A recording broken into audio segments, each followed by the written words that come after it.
Bonjour la vallée de la Matapédia, bienvenue à TVC l'été. Cette semaine à l'émission, pour commémorer la tragédie du 13 mars dernier, Rayon de partage a fait un événement, Semer des graines d'amour. La ferme JM Vallée d'Amqui vous invite au pique-nique provincial Holston. C'est l'inauguration du terrain de balle au Lac-aux-Saumons. Émilie Lacombe est venue nous parler de son métier de travailleuse de milieu. Guerre des crèmeries, Mia et moi sommes allés au Petit Délice d'Amqui. Carl Blanchette est venu nous parler de son podcast. Xavier Sénéchal lance son tout dernier album aujourd'hui même. Et Mia est venue faire sa chronique « Quoi faire dans la Matapédia ». Marc Baudouin, notre journaliste, prend des vacances à partir de la semaine prochaine. C'est donc sa dernière semaine à l'émission. On lui souhaite de belles vacances bien méritées. Allons le rejoindre en studio pour les actualités en bref.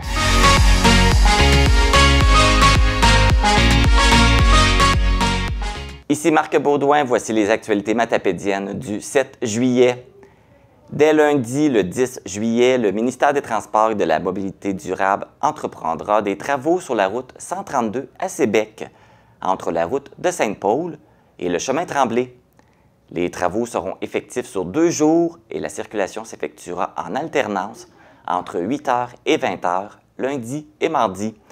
Soyez prudents dans vos déplacements. Dimanche dernier, en après-midi, un accident routier s'est produit sur la route 297 à Saint-Moïse. Un véhicule a effectué une sortie de route. 2 personnes ont subi des blessures mineures suite à l'incident et la cause de l'accident est inconnue.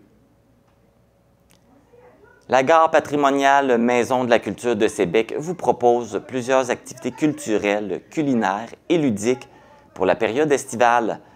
Il sera possible, entre autres, de suivre des cours de musique, de dessin, d'apprendre à jouer aux échecs, de participer à des soirées karaoké, de danse en ligne, de dégustation de bière et de saucisses.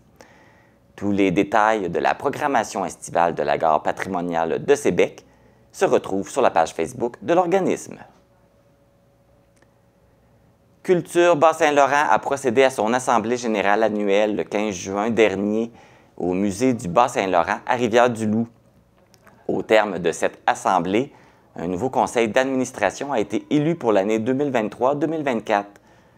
Parmi les nouveaux membres figure la matapédienne Sarah Bérubé, médiatrice culturelle au site patrimonial de pêche Matamaja. Rappelons que Culture Bas-Saint-Laurent est un organisme de regroupement qui a pour mission d'œuvrer au développement et au rayonnement du milieu culturel bas-laurentien par de la formation, de l'accompagnement, de la promotion, de la veille, de la concertation et de la représentation dans une perspective de développement durable. Le BDiste originaire de la Matapédia, Nick Michaud, a procédé à une relecture de son premier tome de sa série d'albums Bière dessinée, 3 ans après sa parution. Nick Michaud a revisité son œuvre pour suivre l'évolution rapide du monde brassicole. La première modification fut d'ajouter les microbrasseries de la Côte-Nord et la seconde, de mettre à jour les pages des microbrasseries du Bas-Saint-Laurent et de la Gaspésie. Rappelons que le projet Bière dessinée se veut de raconter l'histoire des microbrasseries et de leurs fondateurs et être également un guide touristique des bonnes adresses de microbrasseries de l'Est du Québec, tout cela sous forme de bande dessinée. L'album est disponible dès maintenant en ligne sur le site des éditions Sawin et dans toutes les bonnes librairies de la région. C'est le 30 juin dernier qu'a eu lieu l'inauguration du terrain de balle molle à Lac-aux-Saumons.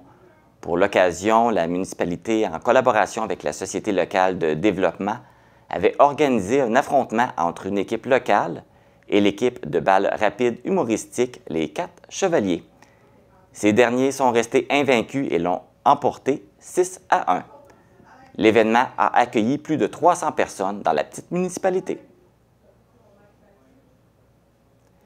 Le 2 juillet dernier se déroulait la 3e partie de la compétition de champ de tir à la carabine Bandit.22 au club de tir du Bas-Saint-Laurent à Saint-Anaclet-de-Lessard. Les membres de la team TLD de la Vallée ont bien performé en récoltant plusieurs médailles. Jeff Charette a mis la main sur la médaille d'or. Martin Martin, quant à lui, s'est revenu avec la médaille d'argent. Et finalement, c'est Annie Charret qui a récolté la médaille de bronze. On connaît maintenant l'identité des derniers athlètes et entraîneurs accompagnateurs matapédiens de l'équipe de la région Est du Québec qui participeront à la 57e finale des Jeux du Québec à Rimouski du 21 au 29 juillet prochain. Théa Jean d'Amqui compétitionnera en volleyball de plage féminin. Du côté du triathlon, on retrouve Eliane Tremblay d'Amqui. Plusieurs entraîneurs accompagnateurs matapédiens seront de la partie. Mathieu Tremblay d'Amqui en cyclisme, Yves Lévesque en volleyball féminin et François Girard, Sébastien Jean, Claude Poirier en volleyball masculin. Et finalement, Marie-Pierre Lévesque d'Amqui fera partie de l'équipe de mission. C'est ce qui complète les actualités matapédiennes. Dès la semaine prochaine, c'est Émilie Boulay-Chouinard qui sera à la barre des actualités matapédiennes. Pour ma part, je serai en vacances. Alors, je vous souhaite un bel été, de belles vacances, amusez-vous et soyez prudents.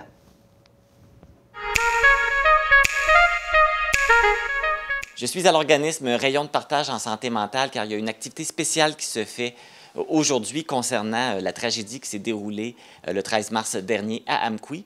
Pour nous en parler, je suis avec la directrice Nanny Godette et Sylvie Dessureau. Bonjour. Bonjour à vous deux. Bonjour. Bonjour. Donc, pouvez-vous nous expliquer un peu quelle est l'activité qui a été faite par rapport à la tragédie du 13 mars dernier? Bien, suite à la tragédie, j'ai eu l'idée de créer un événement pour que les gens puissent continuer à vivre et à marcher sur les lieux de la tragédie. Alors, l'idée, c'était de peindre sur des galets. Alors, tous mes groupes à Rayon de partage, ainsi que mon groupe au Centre d'éducation aux adultes et celui de Cause Abscale, ont participé au projet. Ça fait à peu près combien de personnes qui ont participé en tout? Oh, mon Dieu, au-dessus de 50 personnes. OK, quand même. Et là, ça fait combien de galets qui ont été préparés pour l'événement? Environ 80, je crois. OK, quand même, il y en a beaucoup qui ont voulu participer. Oui. Tout le monde a accepté d'embarquer dans le projet. Tout le monde a trouvé ça très, très beau comme projet. Et là, comment ça va se dérouler, l'activité aujourd'hui? Alors, on part tous et toutes de Rayon de partage avec les galets. On va marcher jusque sur les lieux de la tragédie. Puis lorsqu'on va arriver sur les lieux, les gens vont déposer à terre les galets qui ont été confectionnés par les gens. Ça va être déposé à différents endroits. Oui, sur tout le long de la tragédie. Tu as-tu rajouté quelque chose, Nanny? Bien, pour des gens qui se demandent c'est quoi des galets, il y en a des fois que c'est des petites roches, puis on en a des petites, des plus grosses. C'est sûr que quand c'est des galets, des roches qui sont trouvées sur le long de la mer, sont plus douces puis bien formées pour qu'on puisse peindre dessus. Mais il y a des roches d'un petit peu partout qu'on a recueillies. Il y en a qui en ont apporté de chez eux. On a fait un beau mix avec tout ça. Puis c'est pour se rappeler, puis en même temps mettre un peu de joie à travers tout ce qui s'est passé. Là, Il y a déjà quand même beaucoup de personnes en arrière de nous qui vont participer à l'événement. Il y a combien de personnes là, qui participent aujourd'hui? On ne le sait pas, c'est une surprise. Oui, il y a J'arrive. peut-être des gens qui vont se joindre à nous. Je pense qu'on va être une vingtaine. On va être une belle gang. Ça va être une belle façon de se souvenir, une belle façon aussi là, de rendre hommage justement aux victimes, là, autant celles qui sont décédées que celles qui vivent avec le souvenir de la tragédie. Oui, puis c'est certain qu'il y a auprès de la ville d'Amqui et tout ça, il y a d'autres actions qui vont être mises en place, mais nous, c'était l'initiative de Rayon de partage avec Sylvie et avec tous ces groupes-là de faire cette action-là. Fait qu'on l'a mis en place. Bien, bravo, c'est une belle initiative. Juste une petite Oui. chose, l'événement, ça s'appelle Semer les graines d'amour. Ah, c'est beau. OK. On sait, puis les petites roches, eux autres, ils ne pourront pas disparaître. Hein? Donc, ils s'aiment pour rester. Ben, s'il y en a qui disparaissent, puis ça peut rendre heureux quelqu'un. Oui, Ah. Bon, ben, dans le sens plus que avec le temps, une roche, c'est ça, ça va rester. reste. Oui. Voilà. Ben, merci beaucoup. Et puis, bravo à les gens qui participent. Alors, vous êtes prêts pour le départ? Oui! Excellent! Donc, on s'en va justement le distribuer, les galets.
Le 15 juillet prochain se tiendra à la ferme JM Valley d'Amqui le pique-nique provincial Holston. Pour nous en parler, j'ai été à la rencontre de Joël Lepage, copropriétaire de la ferme. Bonjour Joël Lepage, peux-tu me parler de l'événement qui va avoir lieu le 15 juillet prochain ici même? Le 15 juillet, on reçoit le pique-nique Holston Québec provincial. C'est un événement annuel qui se fait dans différentes régions au Québec. Puis cette année, c'est dans le Bas-Saint-Laurent, ici dans la vallée de la Matapédia, à la ferme JM Valley. Puis c'est vraiment une journée familiale qu'on invite tous les gens de la communauté et la famille Holston, si on pourrait dire, de la province de Québec, qui devrait se réunir ici pour visiter le site, puis visiter la ferme, puis certains concours et expertises qu'il devrait avoir durant la journée. L'événement va être gratuit. Peux-tu me parler des activités familiales qui vont avoir lieu? Oui, bien sûr. On a la kermesse arc-en-ciel qui va être ici présente, puis plusieurs activités également, des jeux d'adresse, une certaine compétition également, là, qui va avoir des jeux, des glissades, vraiment de tout pour amuser les jeunes et les familles. Il va aussi avoir 2 concours. Oui, un concours de présentation. Ça, c'est les jeunes qui s'inscrivent, là, vraiment un concours de présentation de Génis Holston. Puis également, il y a un concours d'expertise, un jugement de bovins laitiers, sur une compétition interclub, si on pourrait dire, qui est une expertise, un jugement Holston. Et après le souper, les festivités ne sont pas terminées. Vous allez terminer la journée avec une danse. Oui, avant le souper, il y a un 4 à 6 qui est offert ici à la ferme. Ça va être suivi d'un souper à 7 heures à l'Arena et du chansonnier David Paradis, là, qui est un gars de la place, là, pour animer la soirée. Eh bien, Joël, merci beaucoup d'être venu à l'émission pour nous parler de ce bel événement qui s'en vient. Puis je vous souhaite beaucoup de succès. Bien, ça fait extrêmement plaisir. Puis on veut souhaiter la bienvenue à tous les gens de la région de venir nous voir. On espère de voir le plus de monde possible. Le pique-nique provincial Holston, une activité familiale et gratuite. La ferme JM Valley vous invite à venir en grand nombre le 15 juillet prochain. Depuis 2022, la municipalité de Lac-aux-Saumons travaille à la réfection complète de son terrain de balle molle. Les travaux sont maintenant terminés et ce soir, on assiste à son inauguration avec une cérémonie protocolaire et une soirée qui se déroulera dans une ambiance festive et humoristique. Je suis en compagnie de Valérie Simard, qui est conseillère ici à la municipalité de Lac-aux-Saumons pour l'inauguration du terrain de balle. Bonjour Valérie. Salut! C'est un grand soir aujourd'hui parce qu'on inaugure le terrain de balle. Puis c'était une nécessité qu'il soit rénové. Absolument. Le terrain était extrêmement désuet. Plus personne ne venait réellement. Donc, il fallait faire quelque chose. Donc, c'est ça. On a réussi, là, avec une campagne de financement des partenaires financiers, à remettre ça au goût du jour. Et qu'est-ce qui a été fait au juste sur le terrain? Donc, tout le gravier a été changé, l'engazonnement, toutes les clôtures, l'arrêt-balle, les cabanes pour les joueurs. Il y a également là, un espèce de petit rangement qui va être fait. Donc, c'est pas encore tout à fait terminé, mais c'est sur le point 2. Il y a eu du drainage, donc pour 375 000 d'investissement sur le terrain là, en soi. Et oui, justement, tu me parlais de la campagne de financement. On s'était vu l'année passée pour en parler. Est-ce que les objectifs ont été atteints? Les objectifs ont été atteints et même dépassés. Donc, 25 000 qui ont été atteints en dons, plus de 200 donateurs au total. Et on a été chanceux, on a été capable d'aller chercher le fonds 1001 de Desjardins, donc qui a bonifié de 25 000 l'argent qu'on avait cumulé. Donc, un beau 50 000 grâce à la campagne. Donc, Desjardins a contribué beaucoup financièrement, mais c'est qui vos autres grands contributeurs? Donc, on a Développement économique Canada, qui est vraiment un partenaire là, incontournable. On a la MRC de la Matapédia, la municipalité de la Matapédia, la caisse ici de Desjardins-Vallée de la Matapédia, la Société locale de développement et la Société d'exploitation des ressources de la vallée. Et puis, pour l'inauguration, vous avez organisé une belle grande soirée. Ça consiste en quoi? Absolument. Donc, on a décidé d'inviter les 4 chevaliers. Donc, les 4 chevaliers, là, ce sont des joueurs un peu clownesques, si on peut dire, qui vont affronter une équipe locale. Donc, une équipe locale qui est constituée, en fait, là, de gens que nos donateurs principaux ont constitués. Donc, à voir là, si l'équipe locale va remporter la victoire. Apparemment qu'ils sont très confiants. Mais bon, à suivre. Oui, parce que ça a l'air que les 4 chevaliers sont imbattables. Oui, j'ai hâte de connaître l'issue du match. Là. Apparemment qu'ils sont imbattables. Est-ce que la Côte-Saumon va déjouer les pronostics ce soir? Peut-être. Peut-être. Ça serait le fun? Pourquoi Une pas? primaire? Exactement. Ça partirait bien l'inauguration du terrain? Tout à fait. Valérie Simard, conseillère à la municipalité de la Côte-Saumon, merci beaucoup. On vous souhaite une belle soirée puis encore plein de belles soirées sur le terrain. Merci. Alors, moi, je vais aller rejoindre justement le responsable des 4 chevaliers pour voir comment il se prépare pour le match. Je suis en compagnie de Renaud Lefort, qui est le responsable de l'équipe spectaculaire, humoristique, légendaire et presque invincible, les 4 chevaliers. Bonjour, Renaud. Salut, ça va bien? Ça va très bien, merci, toi? Ben oui, ça va super bien. Écoute, il fait beau, fait que rendu là, ça ne peut pas mal aller. Bienvenue tout d'abord dans la Matapédia. Je pense que c'est votre première fois que vous venez nous visiter. Tu me l'as fait réaliser tantôt, mais oui, en faisant le tour de tous les endroits qu'on a fait, pas loin, comme mettons Price n'est pas la Matapédia, Matane non plus. Fait que oui, officiellement, tu m'as fait réaliser que c'est la première fois depuis le grand retour des 4 chevaliers en 2013 qu'on vient dans la belle région de la Matapédia, oui. En plus, une première fois, en plus, on vit une inauguration de notre terrain. Fait que vous êtes les premiers à venir jouer dessus. Bien, ça, c'est vraiment touchant parce que cette année, je ne sais pas ce qui se passe. Il y a eu... c'est dans l'air là, cette année. Écoutez, on a fait notre premier match de la saison au Lac-Saint-Jean. On a inauguré un terrain. On en a inauguré un autre à Saint-Colomban il y a 2 semaines. Et là, aujourd'hui, on inaugure le terrain ici à Lac-aux-Saumons. Fait que 3 inaugurations de terrain dans les 7 derniers matchs. Ça va devenir une vocation? Je pense que c'est une bonne nouvelle parce que la balle, c'est un sport qu'on aime. Puis moi, j'ai grandi avec mon père qui était dans les anciens 4 chevaliers. Puis il faut dire que dans le début des années 2000, on assistait un peu à l'inverse de la situation, c'est-à-dire qu'on a vu des terrains soit se transformer en terrain de soccer ou en développement résidentiel. Fait que de voir là, que là, on est en train de reprendre le contrôle des terrains de balle, c'est juste une bonne nouvelle pour le sport. Là. Oui, bien, tout à fait. Et puis justement, cette histoire-là, parce que vous êtes maintenant populaire, j'imagine que c'était pas prévu, cette popularité-là? Bien, écoute, c'est sûr que quand on a relancé les activités en 2013, on vivait sur la réputation des anciens 4 chevaliers qui avaient fait 38 ans de tournée avant nous. Fait que c'est sûr que ça l'a... Je te dirais que les personnes plus âgées, ça leur ravivait des souvenirs. Il fallait aller chercher les plus jeunes aussi. Fait que ce qu'on a fait, c'est en 2014, on a eu des émissions pendant 7 ans à la télévision où est-ce qu'on résumait nos matchs. Et là, on a pris une pause justement le COVID et on essaie de développer un peu plus là, le web, étant donné que les jeunes sont davantage sur le web. Mais 7 ans de temps à être à TVA Sport, ça nous a beaucoup aidé pour développer la popularité auprès de la nouvelle génération. Puis aujourd'hui, je pense que le plus beau commentaire qu'on a, c'est de voir des papas qui viennent avec leur père à eux, donc le grand-père du petit garçon qui les amène, et de voir ces 3 générations réunies en se disant, dans le temps que moi j'étais enfant, c'est mon père qui m'amenait, puis aujourd'hui c'est à mon tour d'amener mon fils. Fait que je pense que c'est ça qui fait la popularité. Là. Ça se passe de génération en génération, mais d'ailleurs, ça a commencé comment cette idée-là de faire une équipe de balle humoristique? Bien écoute, les 4 chevaliers, ça a commencé avec M. Potvin, Claude Potvin, qui a fondé ça en 1965. L'année juste avant, il avait fondé une équipe à 9 joueurs, parce qu'il faut dire qu'on est seulement 4 sur le terrain. C'est ce qui rend le défi aussi un peu plus difficile de rester invincible, parce que c'est la réputation qu'on a depuis des années. Mais il y avait parti en 1964 une équipe qui s'appelait les Bouffons de la Rive-Sud, dans le coin de Longueuil. Et plus que la saison avançait, moins que les gars, ça leur tentait de se déguiser en clown, parce que les gars étaient déguisés en clown, puis ils faisaient de l'humour. Fait qu'en cours de route, durant la saison, ils perdaient des joueurs. « Ah, moi, ça me tente plus, me souhaite une blonde. » Puis...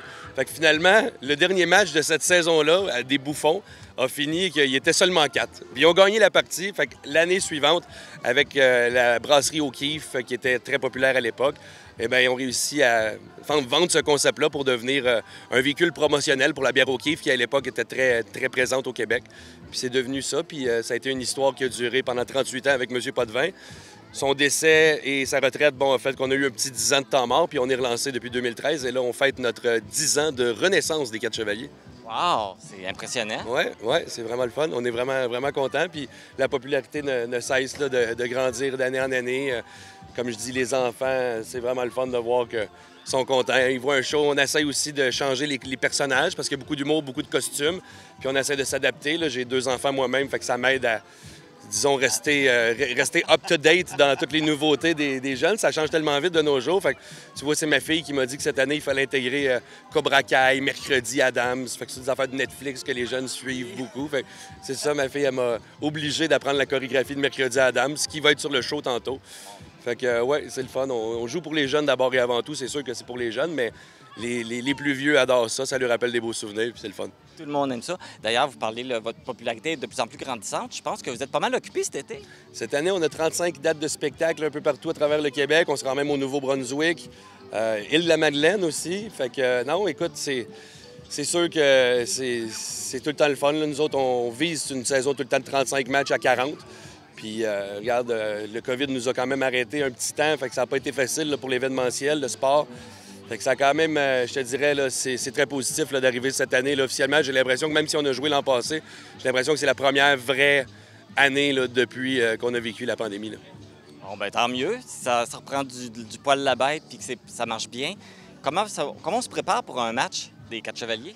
Bien, là, ça fait 10 ans qu'on le fait. Fait que je te dirais que maintenant, 10 ans plus tard, la préparation est bien différente de quand on remonte à là, 10 ans, en 2013, où est-ce qu'on était beaucoup plus stressé. Là, on est au-dessus de 300 représentations de fêtes.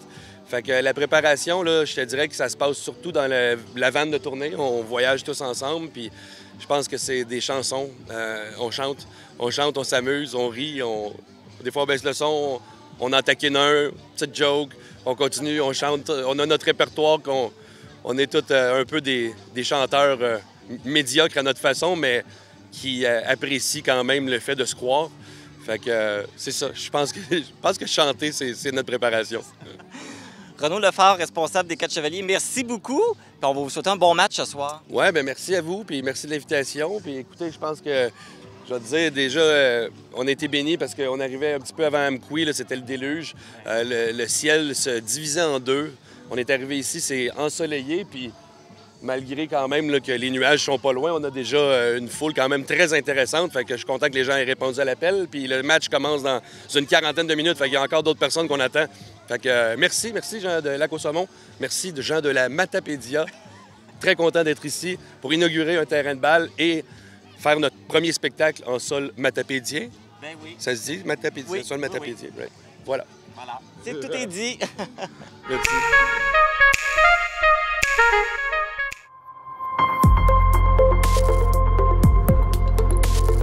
Pour connaître ce qui se passe chez vous, dans la vallée de la Matapédia, TVC Matapédia, on s'y retrouve partout.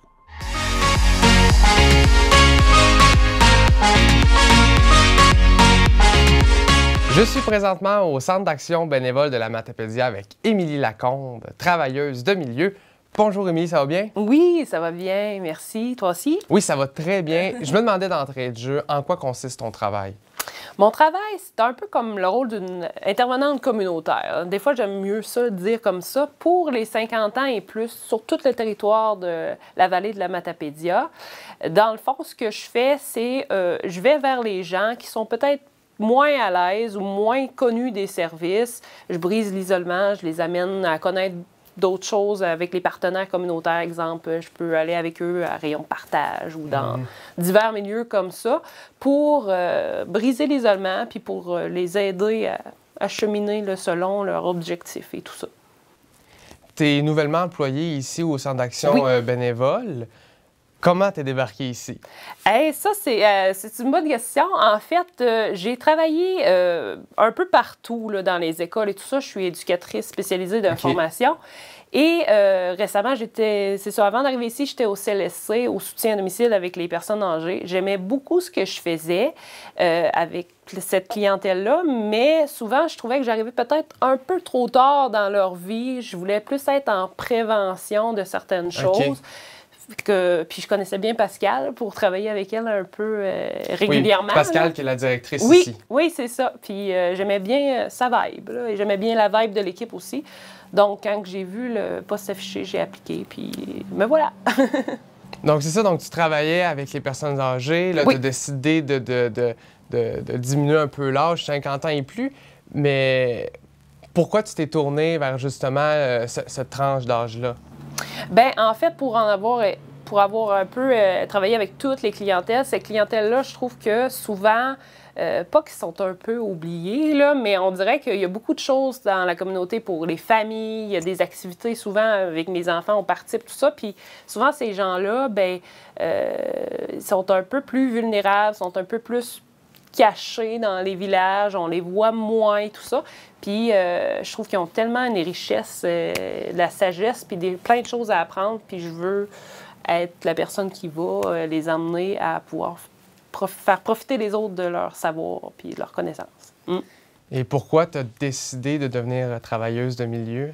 Qu'est-ce qui te venait te chercher dans ce travail-là? Bien, c'était un peu comme vraiment le fait de pouvoir changer un peu comment ça fonctionne dans la communauté. Tu sais, pourquoi on est dans une société où on consomme beaucoup. Un coup que c'est plus bon, bien, on va aller acheter le nouveau iPhone, exemple. Ouais. Mais, tu sais, puis souvent, tu sais, on le disait, là, on demande dans le temps, on demandait à nos grands-parents, hey, ta recette de ci, ta recette de ça. À cette heure, on a tout ça dans les mains, là.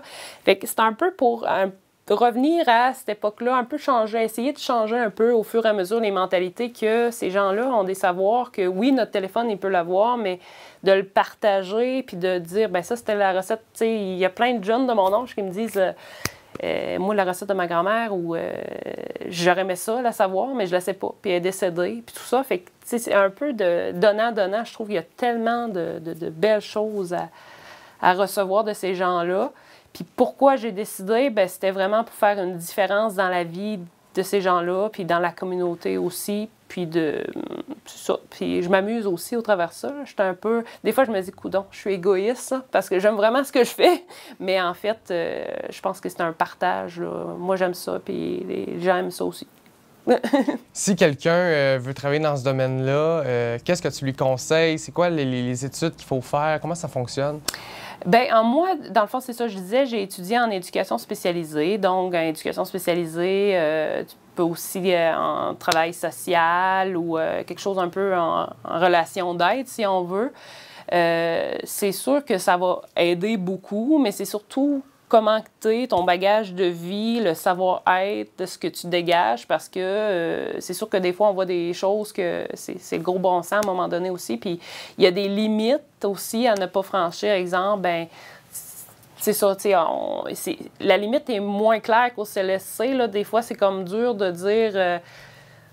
friendly. Oui, on peut pas tomber dans la sympathie, mais plus rester dans l'empathie. Fait que c'est important d'avoir une pensée pour ça, si on veut vraiment aider et ne pas, nous, devenir comme épuisé de ça ou de devenir, tu sais, à un moment donné, pour aider plus de monde possible, il faut se protéger aussi en tant qu'intervenant parce qu'on voit des choses, des fois, qui nous touchent plus, là. Il faut apprendre à avoir un pas de recul. Oui, c'est ça. Puis justement, aller vers les partenaires, ils sont là pour ça, pas tout prendre sur ses épaules, puis c'est ça, emmener la personne à et non pas la prendre sur ses épaules. Qu'est-ce que tu préfères dans ton travail? Qu'est-ce que je préfère dans mon travail? Ça peut être plusieurs choses. C'est plusieurs choses, effectivement, mais c'est le fait justement de connaître les partenaires, de travailler avec eux vraiment, là, de vivre. Il y a une journée, exemple, à Rayon Partage, je donne cet exemple-là, mais où on a pique-niqué, puis après ça, je chante un peu dans la vie. Fait qu'on s'est mis à chanter. C'est des moments où je me dis, hey, mon Dieu, je suis en train de travailler. Là. C'est vraiment de la richesse de pouvoir partager ça, puis de voir que ça me fait du bien, que je fais du bien aux gens. Puis que c'est ça, j'aime vraiment tout de ça. Là. Je sais pas comment le dire autrement, là, mais c'est le partage, ouais. de rencontrer d'autres mondes aussi. Oui, puis de voir que les gens, des fois, tu as l'impression que tu n'as rien fait, puis ils disent, ben, tu m'as vraiment aidé. Voyons, me semble, j'étais juste là, puis oui, mais c'est ça, d'être là. Dans l'époque aujourd'hui, souvent, on est pressé, là, vite, vite, vite. Puis il y a une dame qui me demandait, on a combien de temps ensemble? J'ai dit, bien, combien vous avez besoin? Tu sais, ça, c'est quelque chose que je ne pouvais pas faire au CLSC. Fait qu'elle a dit, voyons, pourquoi tu me dis ça? Bien, on va prendre le temps que vous avez besoin, puis ça sera ça. Tu sais, de pouvoir prendre un temps d'arrêt là, au travers tout ça, puis de se déposer, puis d'être plus humain. Donc, Émilie, merci beaucoup d'être venue à l'émission pour me parler de ton travail, qui est un travail très important, mais je trouve malheureusement un peu caché, un peu dans l'ombre. C'est pas tout le monde qui sait que vous existez puis que vous travaillez dans différents milieux. Oui, c'est ça. En fait, là, dans la vallée, il y a moi présentement. Avant, il y avait la Maison des familles qui avait un travailleur de milieu aussi. Là, ça a été récupéré par le Centre d'action bénévole. Puis tranquillement, pas vite, là, ça fait un mois, là, mais bon, là, je commence à butiner un peu partout, là. Fait que j'ai bon espoir que dans quelques années, je ne serai pas seule, là, parce qu'il y a des besoins. Il va en avoir d'autres d'après moi. Puis, tant mieux. Puis, c'est ça. Si vous êtes inspiré par ce travail-là, quelqu'un ou peu importe, là, let's go foncer. Let's go foncer. Puis, la seule limite, c'est votre créativité puis votre désir d'aider, finalement. Donc, Émilie, merci beaucoup d'être venue à l'émission et je te souhaite une belle carrière au Centre d'action bénévole de la Matapédia. Bien, merci beaucoup. Merci.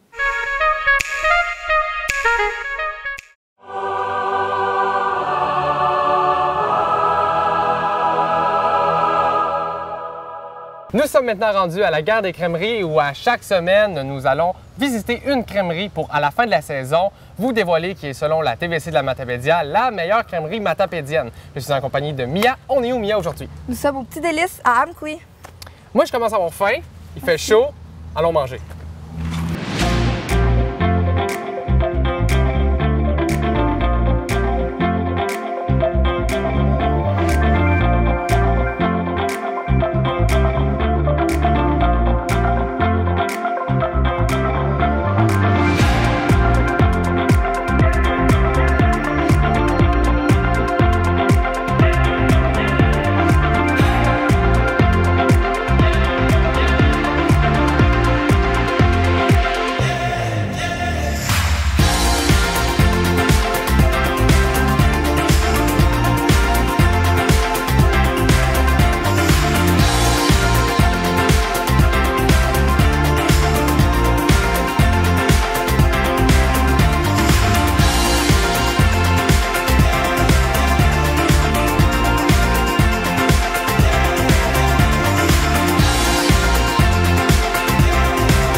La crème glacée est fait à partir de la crème à gros pur naturel et le chocolat est fait de plusieurs compagnies québécoises.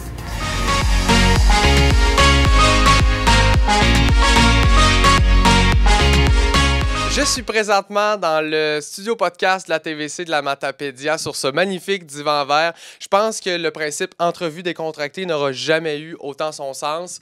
Je suis avec Carl Blanchette, animateur et producteur de l'émission podcast Choc éclectique. C'est quand même assez dur à dire. Ouais. Donc, Carl, ça va bien? Oui, très bien. Toi, ça va bien? Ça va très bien aussi. Je me demandais d'entrée de jeu... Oui. D'où vient l'idée de ce podcast? Ben, en fait, moi, c'est venu un peu comme tout le monde avec la pandémie. Donc, en fait, je voulais en faire un avant. Tu sais, j'habitais à Lévis, en fait, avant. Je suis natif du coin, mais j'habitais à Lévis. Puis, je me tenais beaucoup dans les soirées d'humour. J'écoutais beaucoup Mike Ward, tu écoutes, des choses comme ça. Fait que, tu sais, c'est vraiment de quoi qui me tentait. Je tripais quasiment plus sur les podcasts humoristiques que sur l'humour. Fait que je me suis dit, mais j'aimerais ça en faire un à Lévis. Mais finalement, tu sais, la pandémie est arrivée. Puis, fait que là, je décide de le faire un petit peu en streaming. Là, donc, on va dire sur Zoom, là, comme on dit. Mais c'était pas sur Zoom, mais on va dire c'était sur Zoom. Puis, j'en ai fait deux, en fait. Là. J'en ai fait un qui était plus avec des invités variés, surtout des humoristes, parce que je me tenais dans les soirées d'humour.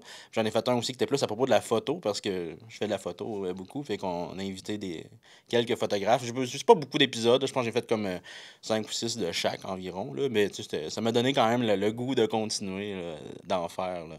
Mais aussi, moi, le premier podcast que j'écoutais, c'était justement Sous-Écoute. J'écoutais la première mouture de Sous-Écoute qui était justement en Zoom. Là, où, dans ça, c'était pas Zoom, là, mais c'était en tout cas en caméra. En forme de téléconférence. Ouais, c'est ça. En fait, ça fait longtemps, je pense en 2010, même avant ça.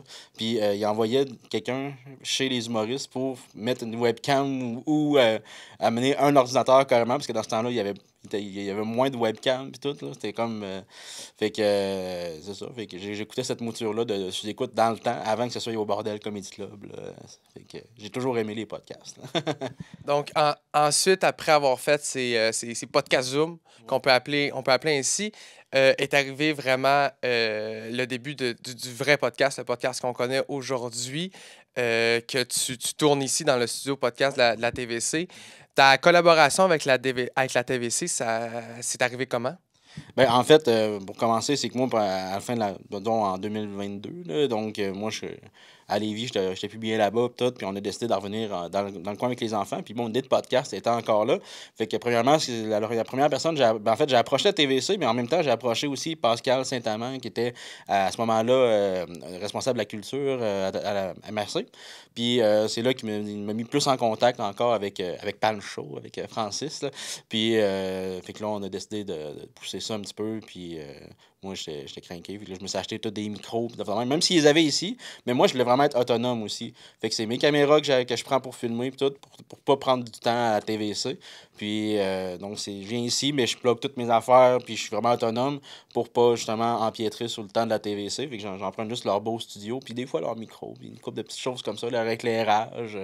Mais, ouais, c'est comme ça que c'est venu. C'est vraiment via la MRC, puis tout. Puis, on a eu aussi un soutien de, mettons, comme Pascal Bérubé, Christian Michaud et la MRC, qui ont donné un petit montant juste surtout pour payer, en fait, la TVC, pour leur temps, parce qu'ils m'ont aidé au début aussi à m'enligner un petit peu avec ça, les logiciels. Puis bon, tu sais, je veux pas, j'étais sur Zoom avant, fait que c'était pas la même chose. Là. Mais ouais, c'est comme ça que c'est venu avec la TVC. Oui, justement, tu l'as mentionné, tu autoproduis ton podcast avec ton matériel. Est-ce que c'est complexe de faire de l'autoproduction? Est-ce que c'est beaucoup de gestion? C'est pas si pire, en fait. Là, c'est sûr que des fois, en post-traitement, je me rends compte qu'il y a une caméra qui était plus sombre que l'autre. Fait que là, tout modifier ça. Mais non, c'est vraiment pas si pire. C'est sûr que c'est plus long à se placer. Ici, on arrive, les caméras sont branchées toutes. Fait que là, faut que je me place un petit peu, mais c'est quand même simple. Mais ça me permet aussi de pouvoir filmer un peu n'importe où. Je fais surtout ici, mais j'en ai fait un, mettons, à la Captive. Là, je planifie d'en faire à l'extérieur cet été. Peut-être, je voulais inviter des gens, mettons, comme peut-être Madame Blanchette, la mairesse d'Amqui, puis peut-être faire ça au parc, quelque chose. Donc, c'est des plans comme ça que j'ai. Puis, fait que ça me permet vraiment d'avoir plus de flexibilité puis d'autonomie beaucoup. Là. Mais non, c'est pas tant plus complexe. Là. Et le concept de ton émission est quand même assez particulier. On peut dire que c'est un peu pour présenter les personnalités matapédiennes. Ouais. D'où t'es venue l'idée? Ben, en fait, à la base, c'était pas nécessairement juste ça que je voulais faire. Je voulais vraiment que mon podcast soit vraiment, disons, ouvert à tout le monde qui veut y participer. C'est pour ça que j'ai appelé ça Choc éclectique, parce que je voulais vraiment que les épisodes d'un à l'autre changent un peu. Pour l'instant, ça ressemble beaucoup, parce que je suis pas très connu encore dans le coin. Il y a moins de participation des gens. Mais éventuellement, je vraiment, comme si quelqu'un dit moi, ça me tenterait d'interviewer mon grand-père, ça va être Choc éclectique, l'épisode tel, puis ça va être une fille qui vient interviewer son grand-père, ça me dérange pas. Moi, c'est vraiment ça que je veux. Je veux que ça devienne n'importe quoi avec le temps. Pour l'instant, c'est assez, c'est assez simple, parce que aussi, il faut que je mette la main aussi là-dessus pour que toute la production soit de qualité avant de pouvoir impliquer d'autres gens là-dedans. Mais une fois que ça va une fois que ça va tout bien rouler, là, je veux vraiment pousser pour impliquer plus de gens. Je vais finir ma première saison. Je fais comme des saisons de 12 épisodes, là, on va dire, là, mais c'est rien d'officiel. Mais moi, dans mon planning, c'est ça. Puis je vais prendre un petit break pour, justement, quand ça va revenir, essayer de faire de quoi d'un peu plus éclectique, justement. Là. Ouais. Ah, c'est parfait, ça. Puis je me demandais aussi, qu'est-ce que tu aimes dans la création de podcasts? Moi, en fait, j'aime vraiment le côté technique. Là. Moi, je suis vraiment comme on dit en anglais, on dit un gear geek, là, on va dire. Là. Donc, j'aime les caméras, les boutons, j'aime ça, le montage après. Plus qu'animer. En fait, je me considère vraiment pas un bon animateur, mais par défaut, je le fais parce que j'aime vraiment les podcasts puis je vais en produire un. Mais éventuellement, je vais être moins devant la caméra parce que j'aime vraiment les pitons. J'aimerais ça être là quand même pour pouvoir intervenir. Mettons, il y a une question, j'ai une caméra, je suis en arrière de... Pour ceux qui écoutent, si j'écoute, je vais toujours être un peu comme le Yann Terriot, donc pouvoir intervenir quand ça me tente. Mais je veux vraiment plus le produire que l'animer, éventuellement. Mais garder le même nom parce que c'est ça, c'est éclectique. Ça va changer d'un épisode à l'autre éventuellement. Ouais. Puis, en conclusion, quand est-ce que tu m'invites? Quand tu veux. On va parler de ton parcours en cinéma et tout. Pas de problème. C'est quand tu veux. Parfait. C'est enregistré. Il n'y a pas le choix de le faire. Ouais, mon Dieu. Donc, ton podcast est disponible sur la chaîne YouTube du même nom. Donc, j'invite tout le monde à aller voir ça pour ceux qui te découvrent. Puis, d'aller s'abonner aussi à la chaîne, de partager le podcast. C'est du contenu matapédien. C'est important de promouvoir ça. Oui, puis même que c'est diffusé aussi à la TVC. Ouais. Je connais pas la plage horaire par cœur, par contre, mais si vous regardez dans le programme de la TVC, ça passe 2 fois par semaine, si je me trompe pas. Tard en soirée, parce que c'est moi qui a dit, mais ça tard, des fois qu'on échapperait quelques mots de l'église, parce que c'est très...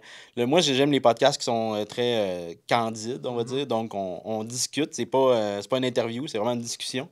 Et puis, c'est pour ça que des fois, on peut dire des petits mots d'église de temps en temps, mais on fait attention. À date, ça va bien. Donc, merci beaucoup d'être venu à l'émission. Merci beaucoup pour cette entrevue. Puis, je te souhaite énormément de succès pour la suite. Merci.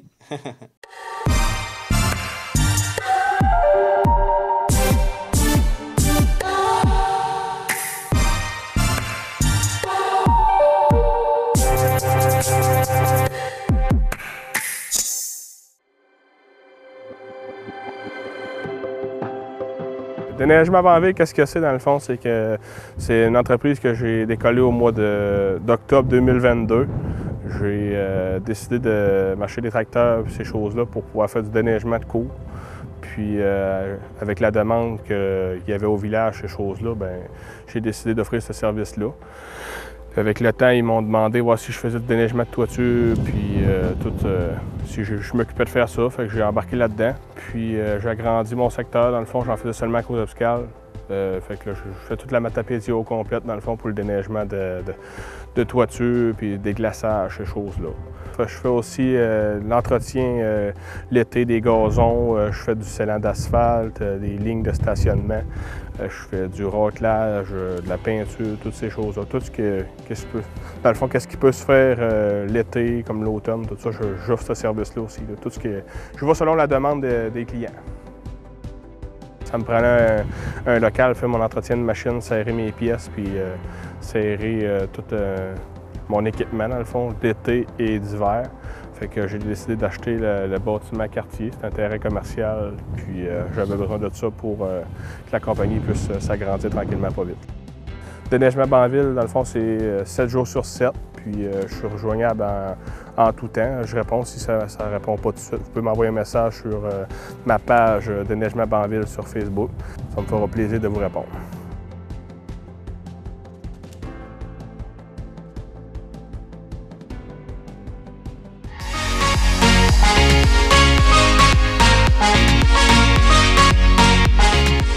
Je suis présentement avec Xavier Sénéchal, alias Gueuse, artiste multidisciplinaire qui sort aujourd'hui, le 7 juillet, son album Bourraspa.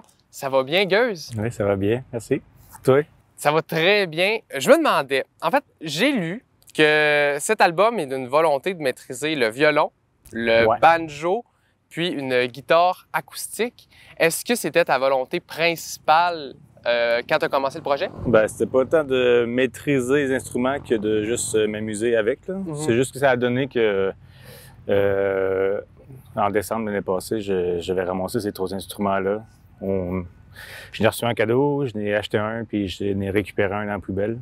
Fait que là, je me suis dit, bon, ce serait le temps d'essayer quelque chose de folk, puis de jouer avec ces instruments-là, puis de développer mon langage musical dans ce sens-là. Mais c'est comme n'importe quoi, comme tout ce que j'apprends, je suis loin de maîtriser mes affaires. Là. Je fais juste m'amuser juste l'apprendre jusqu'à ce que je sois capable de m'amuser. Puis après ça, je fais mes affaires. C'est pas mal ça qui s'est passé. L'album n'est pas composé de pièces originales. Peux-tu me parler des pièces qui sont présentes? Ouais, c'est une grosse... c'est vraiment éclectique puis bien pété, là, dans le sens que ça passe du folk moderne, en guillemets, québécois, jusqu'à black metal suédois, là. Fait que en tout cas, ça couvre plein d'affaires. Il y a du stoner, il y a il y a du vieux blues, puis il y a de l'électro même, puis même de l'ambiance. Il y a plein d'affaires. Mais c'est en fait, j'avais pas de... Pour les tunes que j'ai choisies pour l'album, il n'y avait pas de ligne directrice de concept ou whatever. J'avais juste envie de faire ces pièces-là que j'écoute souvent, puis c'est des artistes que j'admire beaucoup, puis que j'aime ces compositions-là. J'avais juste envie de m'amuser avec mes instruments, en les apprenant, puis en apprenant aussi ces pièces-là. Puis le plan aussi, c'était de les apprendre à l'oreille. Me pratiquer, essayer de développer ça tranquillement. Fait que là, c'est ça. Fait qu'il y a des tunes ultra nichées, puis il y en a d'autres un peu plus connues.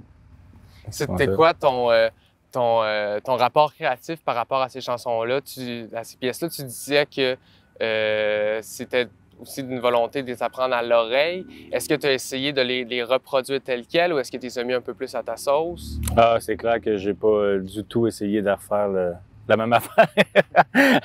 C'est clair que... Ben, tu sais, aussi ça, je voulais apprendre le violon, mais tu sais, dans toutes ces pièces-là, je pense qu'il y en a zéro qui, à l'origine, ils ont du violon, tu sais. Fait que je voulais juste réinterpréter vraiment à la folk, un peu lo-fi, un peu trash avec mes instruments. Puis j'ai même réinventé quelques riffs, puis c'est ça. C'est vraiment mon interprétation plus que... Tu sais, je voulais aussi un peu rendre hommage à ces artistes-là.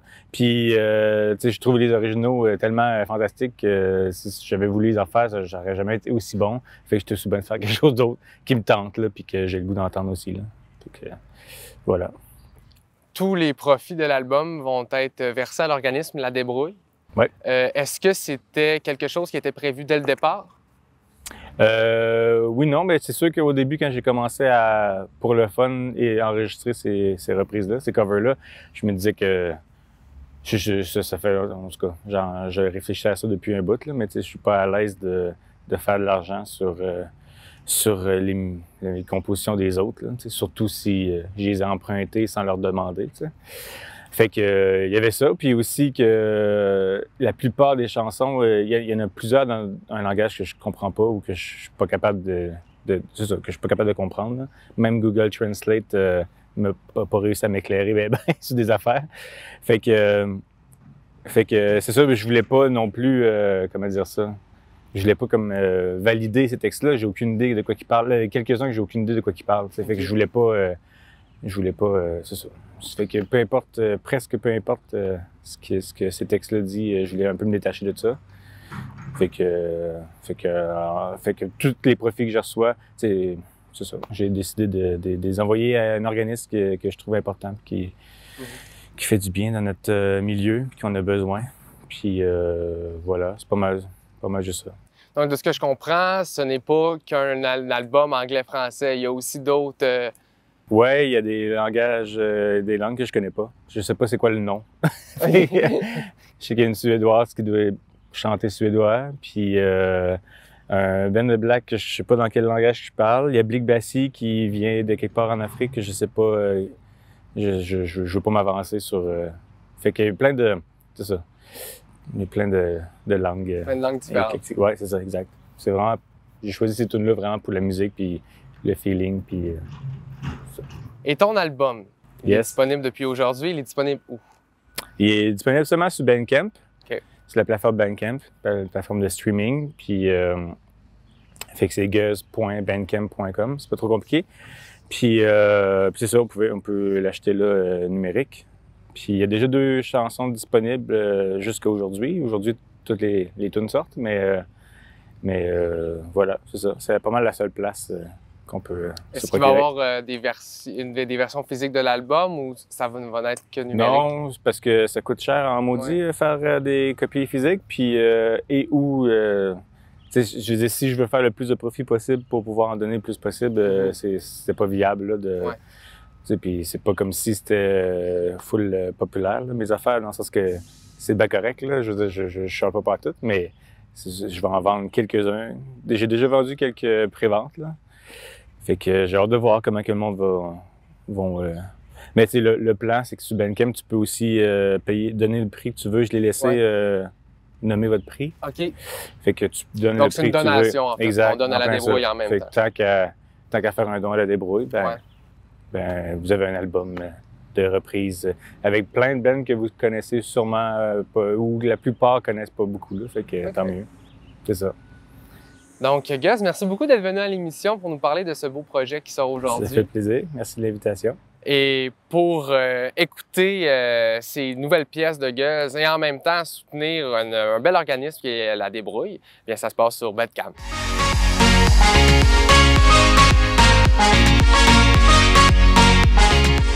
Bienvenue au segment de coiffeur dans la Matapédia. Aujourd'hui, le 7 juillet, dès 19h30 à la gare patrimoniale, Maison Culture de Sébec, aura lieu un hommage à Francis Cabrel, fait par Alain-Denis Sirois. L'admission est au coût de 10 $. Un service de bar sera sur place. Toujours aujourd'hui, le 7 juillet, la fête des guitares se poursuit avec Matt Lang. Des billets sont en vente sur place.